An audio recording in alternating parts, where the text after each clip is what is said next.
The Mozambican men were working for another company at Phumla Mqashi. After the company's directors could not see eye to eye in the company, it resulted in the company's bank accounts being frozen and all the Mozambican men that were working in the company being stranded because they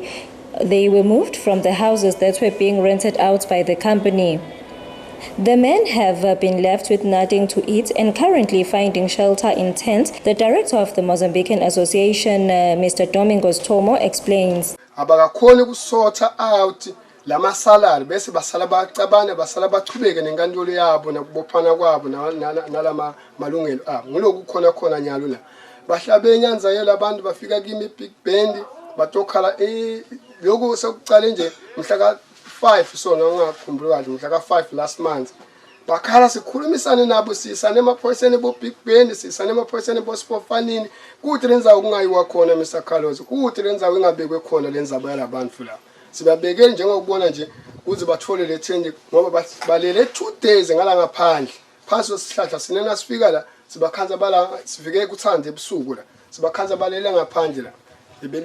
lina nekuna litulu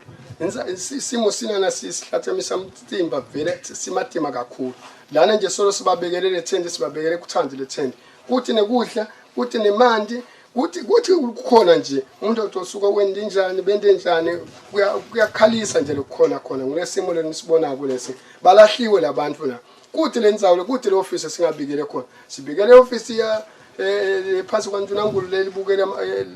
lokuhlohlombiso kwabantu ukuthi maybe bona bangakhona ukubona ngoba abantu la bayengiwe labantu la bahungiwe la ukuthi kuyanto sebenza sinistanika ukuthi ngathi kusayiboshwa ngani lenkampani ledlala nalabantu kanje asikathi ukuthi ababoshwa ngani labantu labadlala nabantu kanje. The men are 22 in number. Reporting for Maswati Channel, I'm Renhla Twala with Gary Carlos at Phumla Mqashi.